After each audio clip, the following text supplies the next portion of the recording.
இன்றைக்கி கடவுள் நம்மளுக்கு கொடுத்துருக்க வசனம் லூக்கா 2:51.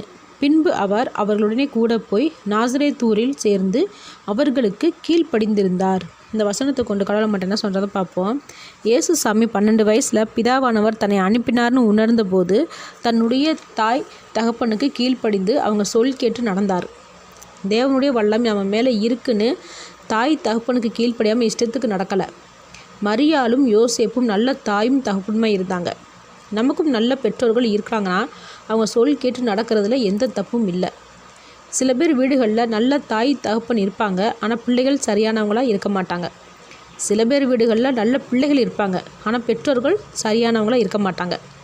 இங்கே இயேசு கிறிஸ்து, அன்னை மரியாள், யோசேப்பு இவங்க 3 பேருமேவும் சரியானவங்களாக நல்லவங்களாக இருக்கிறதுனால தேவனுடைய சொல்லுக்கு பெற்றோர்கள் கீழ்ப்படுகிறாங்க. அதே போல் பெற்றோர்களோட சொல்லுக்கு இயேசு கிறிஸ்துவும் கீழ்ப்படுகிறாரு. இப்படி நாமளும் இருந்தால் தான் குடும்பத்தில் சந்தோஷம்ன்றது இருக்கும். இதில் ஒருத்தர் சரி இல்லைனாலும் நம்ம சந்தோஷத்தை காண முடியாது. அப்போது குடும்பத்தில் சந்தோஷம் இல்லையேன்னு கவலைப்படுறதை விட அதை ஒழுங்கு செய்யணும். அதுக்காக தான் இயேசு கிறிஸ்துவும் இந்த உலகத்துக்கு வந்தார். இந்த உலகம் தேவனுக்கு சொந்தமானது. அதனால தான் பிதாவானவர் இயேசு கிறிஸ்துவை இந்த பூமிக்கு அனுப்பி சீர்திருத்த செஞ்சார். அப்படி தேவனால் திருந்தினவங்க எல்லாருமே வாழ்வடைந்தாங்க. அவருடைய சீர்திருத்தத்தை ஒதுக்கினவங்க வாழ்வடையாமல் போனாங்க. அப்போ நம்மளுடைய குடும்பம் சந்தோஷத்தை அடையணும்னா, வாழ்வடையணும்னா சீர்திருத்தம் தேவை. ஆமேன்.